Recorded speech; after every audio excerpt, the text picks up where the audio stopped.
Hello, good people. It has been an awesome long time, but I have read many books that I'm going to tell you about.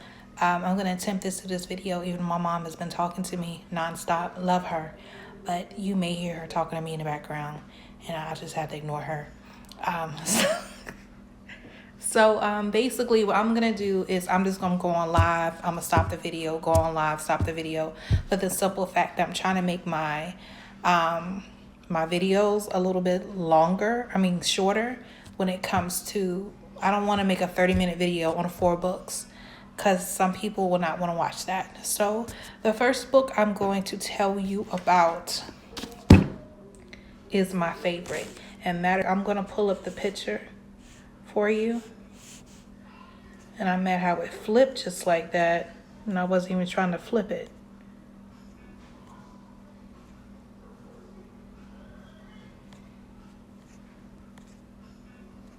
And I apologize.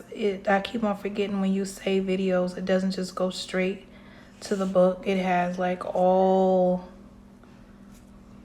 There we go.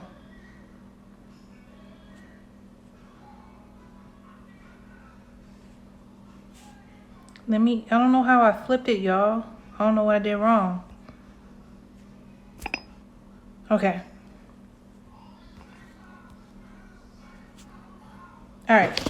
So let me hear you rhyme. Let me hear a rhyme. So basically, this book is based in 1990. I want to say 1997. It's a span of 97, 98. And you have the main characters. Bear with me. You have Steph, who just got killed. And he has a younger sister named Jasmine. Steph, everybody knew rhymed, did rap. And then he has 2 best friends, Quadir and Jarrell. And what you realize more and more is, despite the fact that they call themselves brothers and best friends, they realize in trying to figure out what happened to Steph, a lot of things they didn't know about Steph. Good example, Jasmine, his sister, goes to pick up his last paycheck at what she perceived to be his job. Come to find out he never worked there. And then she finds a pager, and people are, and that goes to show you the time frame of the story. She finds a pager and she starts answering, like calling back the numbers that are coming up on the pager. And they're like, "Where's Steph? I'm trying to find you. I don't know why you messing around. I need to find you." Quadir and Jarrell. Quadir is an awesome basketball player. And then he finds himself having feelings for Jasmine, which is a no-no, because that's your boy's girl, sister.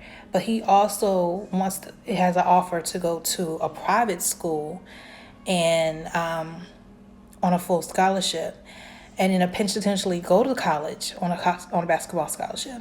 Then you have Jarrell, who is a computer whiz. I remember Steph's telling him, you're one of the few dudes who know how to work the internet and actually has a computer in your house in the hood.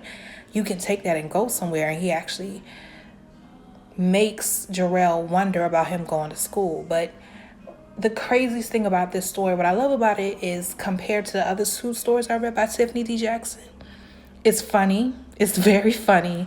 It's lighthearted. Like, Jarrell is my favorite character because he's hilarious.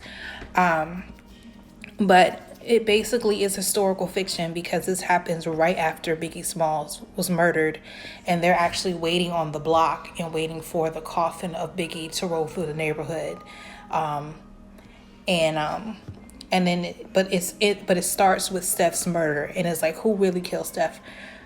I'll admit Quadir and Jarrell really don't want to find out who killed Steph because they know snitches get stitches, and they don't want to. That's the code of the hood. And for us to go and find out who killed him, that's a bit much.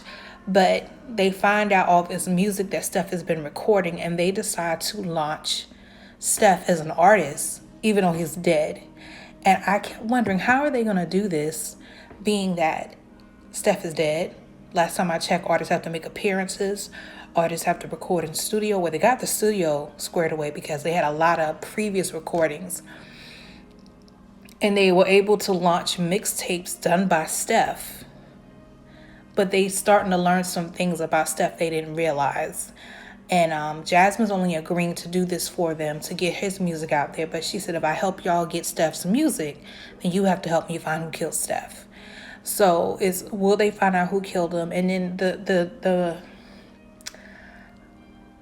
discoveries they find on the way is mind-boggling. Like, even how, are they going to be able to get away with promoting a dead guy as a musical artist? Because the record label is like, we want to meet this guy. We can't make a deal. We don't know this guy. So the only book I have not read by Tiffany D. Jackson is Money's Not Coming, which I heard that was written based on when a whole bunch of girls were missing from DC. I plan on reading that probably in the fall. But out of the two, this one allegedly is kind of hard. Allegedly was hardcore. Let me hear a rhyme is I wouldn't say soft-hearted, but it does have a funny comedic tone to it. It takes you back memory lane. I know for me, because that was to me the best era of music, that 97, 98, 99 era. And she brings up a lot of songs during that time, like Lauryn Hill had just came out in this book, during the time frame. And it was a particular song that Jasmine and Quadir liked hearing together. So I loved it. I strongly recommend it, despite the fact that it is 374 pages. It's a very good read. If you are a music head, you will love this book. So again, this is Let Me Hear a Rhyme by Tiffany D. Jackson. And this is the first of many book talks I will do tonight. But again, that is one of my favorite books of the summer.